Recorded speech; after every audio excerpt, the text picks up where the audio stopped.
नमस्कार दोस्तों, सबसे पहले तो आपका बहुत बहुत स्वागत है हमारे टीचिंग प्लेटफॉर्म पे।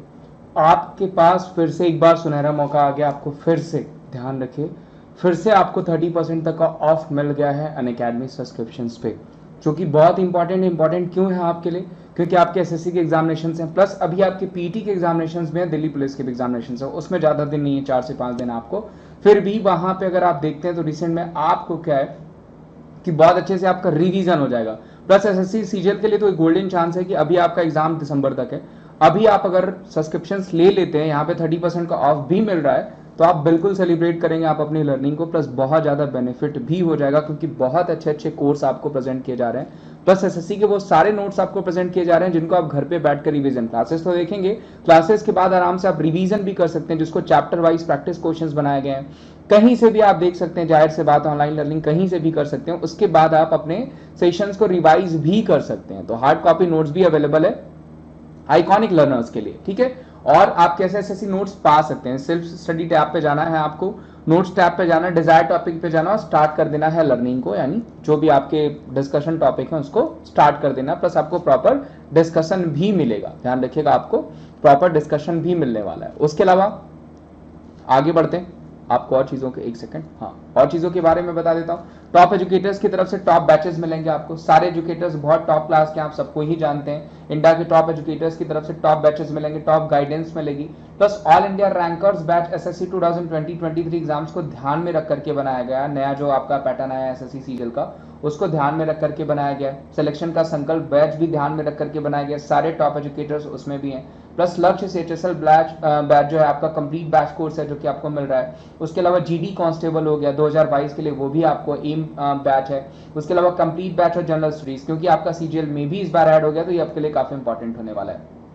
उसके अलावा कोई भी डाउट्स हैं, अगर आपको किसी भी तरीके का डाउट्स हैं तो आप डाउट पूछ सकते हैं। डाउट के लिए करना क्या, आपको डाउट सोल्यूशन बॉक्स पे जाना है, आज का डाउट करना है, वहां पे स्क्रीनशॉट, प्रिंटेड कंटेंट, जो भी आपको डाउट है किसी भी तरीके के फॉर्म में आप भेज सकते हैं। जो भी टॉपिक सब्जेक्ट होगा उसके अंडर में भेज सकते हैं, और आप जो है लैंग्वेज भी सेलेक्ट कर लेंगे वहां पे, और तुरंत आपको डिस्कशन डिटेल्स वहां पे मिल जाएगी एजुकेटर्स की तरफ से। तो ये सारे फायदे आपको बहुत ज्यादा बेनिफिट पहुंचाने वाले हैं। प्लस सब्सक्रिप्शन के लिए करना है कि आपको विमलेस@14 कोड यूज करना है, VIMLESH@14, जो कि मैं डिस्क्रिप्शन बॉक्स में भी दे दूंगा। प्लस आइकॉनिक के लिए भी आपको वही सेम कोड यूज करना है, VIMLESH@14, ठीक है। तो इन सब का फायदा आप जरूर उठाएं, आपको बहुत अच्छा मौका मिला। ये 30% का ऑफ आपको बार बार नहीं मिलेगा, इसको जरूर फायदा उठाएं। प्लस बैच कोर्सेज में अगर अभी से लग जाएंगे तो आपकी तैयारी जो है वो बिल्कुल मजबूत हो जाएगी, और बहुत अच्छे अच्छे बैच कोर्सेज भी आपके लिए चलाया जा रहा है। तो उम्मीद करता हूं इसमें खुद को एनरोल कर लेंगे, और मेरी भी plus classes, special free classes भी देखेंगे। थैंक यू सो मच, मिलते हैं हम आपको अगली क्लास में। नमस्कार, स्वागत है आप सभी का शिक्षा सर्टिफिकेट यूट्यूब चैनल में। दोस्तों, आज के इस वीडियो में हम कंप्यूटर के टॉपिक को कवर करेंगे, तथा इस वीडियो में हमने टोटल 50 कंप्यूटर के प्रश्नों को सम्मिलित किया हुआ है वन लाइनर्स के फॉर्म में। तथा ये जो 50 वन लाइनर्स के कंप्यूटर के प्रश्न हैं, ये प्रीवियस ईयर के एग्जाम्स में पूछे गए प्रश्न हैं कंप्यूटर से जुड़े हुए। तो इस वीडियो का बिल्कुल ध्यान से देखिएगा, ये वीडियो आपके एग्जाम्स के लिए काफ़ी इंपॉर्टेंट है। तथा इस वीडियो में हमने टोटल 50 इंपॉर्टेंट प्रश्नों को सम्मिलित किया हुआ है वन लाइनर्स के फॉर्म में। तो आइए वीडियो को शुरू करते हैं और देख लेते हैं कि आज के इम्पॉर्टेंट सेशन में टोटल 50 कौन कौन से कंप्यूटर के प्रश्न हैं जिनको इस वीडियो में सम्मिलित किया गया है। तो चलिए वीडियो को शुरू करते हैं। पहला प्रश्न हमारा आज का है, माइक्रो प्रोसेसर का आविष्कार किसने किया था? तो दो व्यक्तियों के द्वारा मिलकर माइक्रो प्रोसेसर का आविष्कार किया गया था। तो ये दो व्यक्ति कौन है? पहले हो गए आपके रॉबर्ट नायस और दूसरे हो गए गॉर्डन मूर, यानी इन दोनों ने मिलकर माइक्रो प्रोसेसर का आविष्कार किया था। अगला प्रश्न हमारा है, इंटीग्रेटेड सर्किट चिप का विकास किसने किया था? तो इस प्रश्न का राइट आंसर हमारा है JS किल्बी के द्वारा इंटीग्रेटेड सर्किट चिप का विकास किया गया था। अगला प्रश्न हमारा है, कंप्यूटर की जो IC चिप होती है, जो इंटीग्रेटेड सर्किट चिप होती है, वह किसकी बनी होती है? तो कंप्यूटर की जो IC चिप होती है वह बनी होती है सिलिकॉन की। तो राइट आंसर इसका आपका हो जाएगा सिलिकॉन। अगला प्रश्न हमारा है, चुंबकीय डिस्क पर किस पदार्थ की परत होती है? तो जो चुंबकीय डिस्क होता है उस पर आयरन ऑक्साइड की परत चढ़ी होती है। तो राइट आंसर इसका आपका हो जाएगा आयरन ऑक्साइड। अगला प्रश्न हमारा है, कंप्यूटर में किसी शब्द की लंबाई किससे हम नापते हैं? तो कंप्यूटर में किसी शब्द की जो लंबाई है, किसी शब्द की जो लेंथ है वह नापी जाती है बीट में। तो राइट आंसर इसका हो जाएगा बीट। अगला प्रश्न हमारा आपका है, 1 किलोबाइट यानी 1 KB किसके समतुल्य यानी किसके बराबर होता है? तो 1 KB यानी 1 किलोबाइट बराबर होता है 1024 बाइट के। तो इसे आप याद रखिएगा, जो 1 KB यानी 1 किलोबाइट होता है यह बराबर होता है 1024 बाइट के। वहीं अगर आपसे एग्जाम में पूछे कि 1 MB यानी 1 मेगाबाइट किसके बराबर होता है, तो 1 मेगाबाइट बराबर होता है 1024 KB यानी किलोबाइट के। वहीं अगर आपसे एग्जाम में पूछे कि 1 GB यानी 1 गीगाबाइट किसके बराबर होता है, तो 1 गीगाबाइट बराबर होता है 1024 MB के। तो इसे भी आप याद रखिएगा। अगला प्रश्न हमारा है, कंप्यूटर आंकड़ों में आई अशुद्धि को हम क्या कहते हैं? तो कंप्यूटर आंकड़ों में जो अशुद्धियां आ जाती हैं उसको हम बग के नाम से जानते हैं। तो राइट आंसर इसका हो जाएगा बग। अगला इंपॉर्टेंट प्रश्न हमारा है, सिम का पूरा नाम क्या है? तो सिम की जो फुल नेम होती है वो होती है सब्सक्राइबर आइडेंटिटी मॉड्यूल, यानी राइट आंसर इसका आपका हो जाएगा सब्सक्राइबर आइडेंटिटी मॉड्यूल सिम का फुल फॉर्म होता है। अगला प्रश्न हमारा है, कंप्यूटर की जो भाषा होती है कोबोल किसके लिए उपयोग में लाई जाती है? तो कंप्यूटर की जो भाषा कोबोल होती है इसका इस्तेमाल मेनली किया जाता है व्यावसायिक कार्यों के लिए। तो राइट आंसर इसका आपका हो जाएगा व्यावसायिक कार्यों में कोबोल भाषा का उपयोग किया जाता है। अगला प्रश्न हमारा है, प्रोग्राम हेतु सर्वप्रथम विकसित की गई कंप्यूटर भाषा कौन है? तो प्रोग्राम के लिए जो सर्वप्रथम कंप्यूटर भाषा विकसित की गई थी इसका नाम था फोर्ट्रॉन, यानी राइट आंसर है फोर्ट्रॉन। अगला इंपॉर्टेंट है, ईमेल का फुल फॉर्म क्या होता है? तो ईमेल का जो पूरा नाम होता है वह होता है इलेक्ट्रॉनिक मेल, यानी राइट आंसर इसका है इलेक्ट्रॉनिक मेल। अगला प्रश्न है, विंडोज सॉफ्टवेयर का जो निर्माण है किसके द्वारा किया गया है? तो माइक्रोसॉफ्ट के द्वारा विंडोज सॉफ्टवेयर का निर्माण किया गया है। तो राइट आंसर इसका है माइक्रोसॉफ्ट। अगला प्रश्न हमारा है, वह युक्ति जिसके द्वारा आंकड़ों को टेलीफोन के माध्यम से बाइनरी सिग्नलों की सहायता से भेजा जाता है वह कहलाता है? तो इसका राइट आंसर है मॉडेम। वह युक्ति जिसके द्वारा आंकड़ों को टेलीफोन के माध्यम से बाइनरी सिग्नलों की सहायता से भेजा जाता है उसको हम मॉडेम के नाम से जानते हैं। अगला प्रश्न हमारा है, कंप्यूटर साक्षरता दिवस कब मनाया जाता है?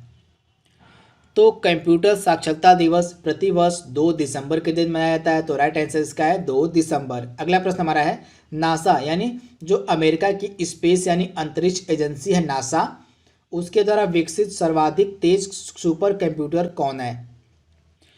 तो अमेरिकी स्पेस एजेंसी नासा के द्वारा जो विकसित किया गया सर्वाधिक सुपर कंप्यूटर है वह है कोलंबिया। तो राइट आंसर इसका हो जाएगा कोलंबिया। अगला प्रश्न हमारा है, विश्व का प्रथम इलेक्ट्रॉनिक डिजिटल कंप्यूटर कौन था? तो पूरे विश्व का जो पहला इलेक्ट्रॉनिक डिजिटल कंप्यूटर था इसका नाम था एनियक, यानी राइट आंसर इसका है एनियक।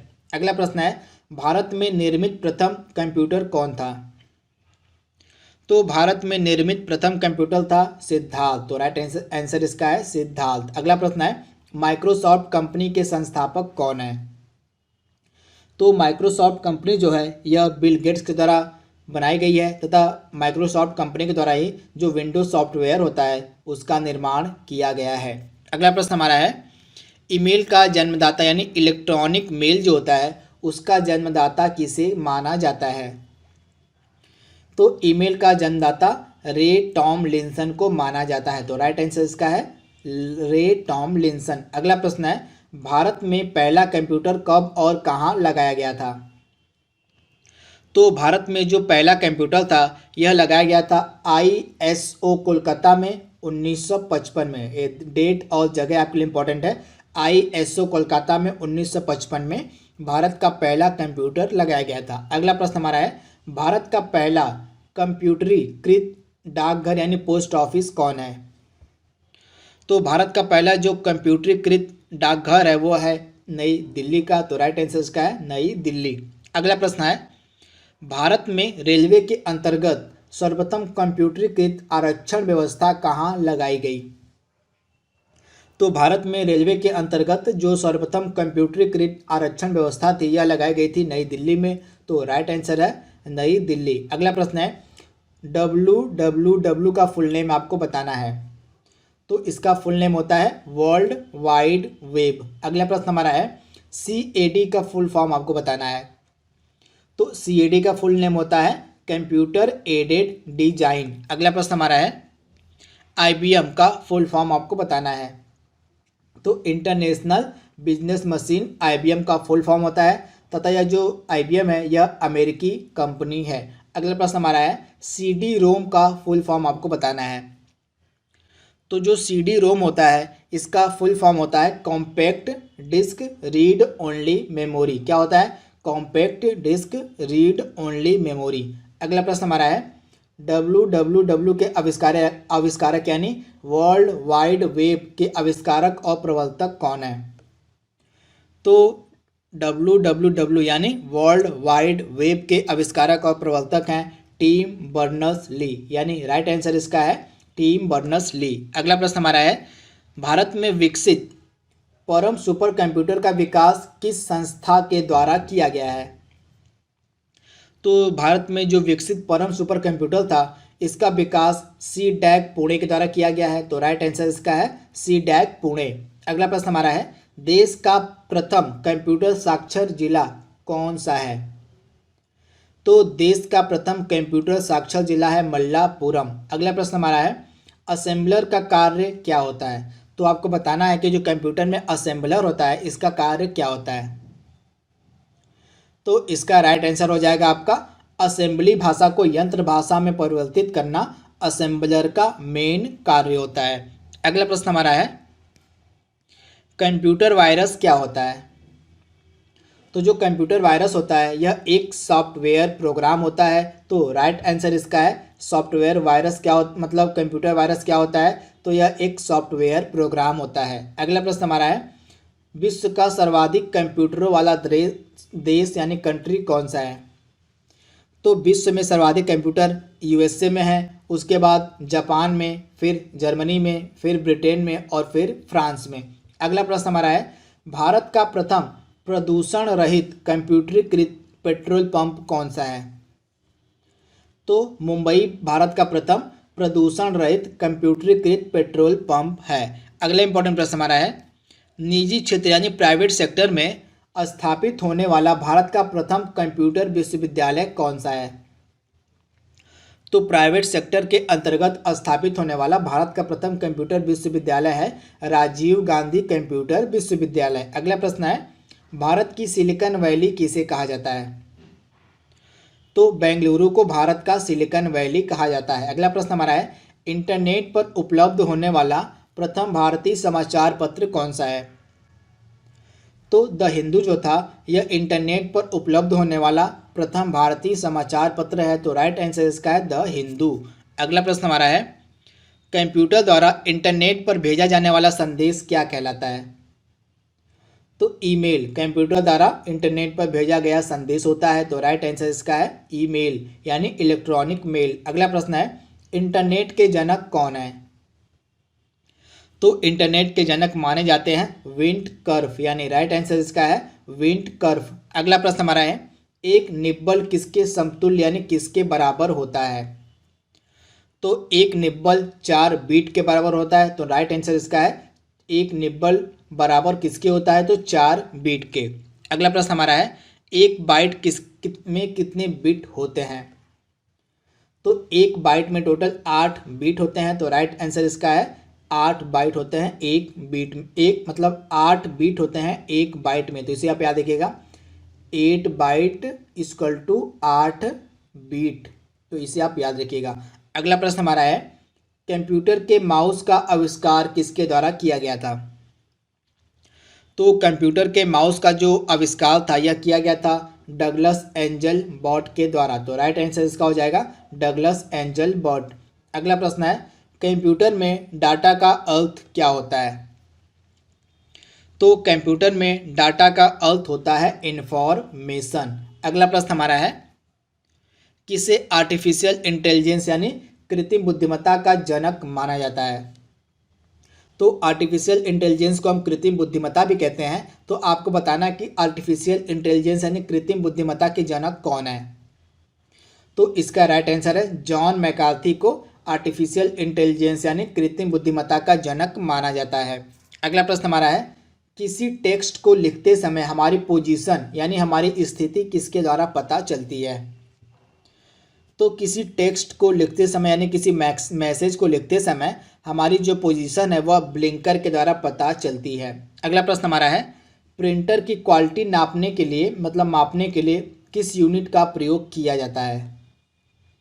तो जो प्रिंटर की क्वालिटी होती है वो DPI में मापी जाती है यानी डॉट्स पर इंच में प्रिंटर की क्वालिटी मापी जाती है। तो इसे पे आप देखिएगा DPI का फुल फॉर्म होता है डॉट्स पर इंच यानी DPI में प्रिंटर की क्वालिटी मापी जाती है। अगला प्रश्न हमारा है, कंप्यूटर में जंक मेल को क्या कहा जाता है? तो कंप्यूटर में जंक मेल को यानी जंक जो ईमेल आता है उसको हम स्पैम के नाम से जानते हैं। कंप्यूटर में जो जंक मेल आती हैं उनको हम स्पैम के नाम से जानते हैं। अगला प्रश्न हमारा है, कंप्यूटर में किस भाषा का प्रयोग वैज्ञानिक काम यानी साइंटिफिक वर्क के लिए किया जाता है? तो कंप्यूटर की जो भाषा फोर्ट्रान होती है उसका उपयोग वैज्ञानिक काम में किया जाता है। अगला प्रश्न हमारा है, वाईफाई का पूरा नाम क्या है? तो वायरलेस फिडेलिटी वाईफाई का पूरा नाम होता है। तो राइट आंसर है इसका वायरलेस फिडेलिटी। अगला प्रश्न हमारा है, माउस, ट्रैक बॉल और जॉयस्टिक किस तरह की डिवाइस है? तो माउस, ट्रैक बॉल और जॉयस्टिक जो होता है यह पॉइंटिंग डिवाइस होती हैं। तो राइट आंसर इसका है पॉइंटिंग डिवाइस। अगला प्रश्न हमारा है, सॉफ्टवेयर में गलतियों को ढूंढने की प्रक्रिया को क्या कहा जाता है? तो सॉफ्टवेयर में गलतियों को ढूंढने की प्रक्रिया को हम डीबगिंग के नाम से जानते हैं। तो इसका राइट आंसर है डीबगिंग। तो यहाँ पे हमने टोटल 50 इंपॉर्टेंट वन लाइनर्स प्रश्नों को कवर कर लिया है जो कि कंप्यूटर से जुड़े हुए थे। तो अगर आपको ये वीडियो अच्छा लगा हो, अगर आपको वीडियो पसंद आया हो तो इस वीडियो पे कम से कम एक लाइक आप जरूर कीजिएगा। अगर आप हमारे चैनल पे पहली बार आते हैं तो हमारे चैनल को सब्सक्राइब भी जरूर कीजिएगा तथा इस वीडियो को अपने दोस्तों को भी शेयर भी कीजिएगा जिससे उनकी भी तैयारी और अच्छी हो सके। तो आज के लिए बस इतना ही। Thank you, thanks for watching, thank you.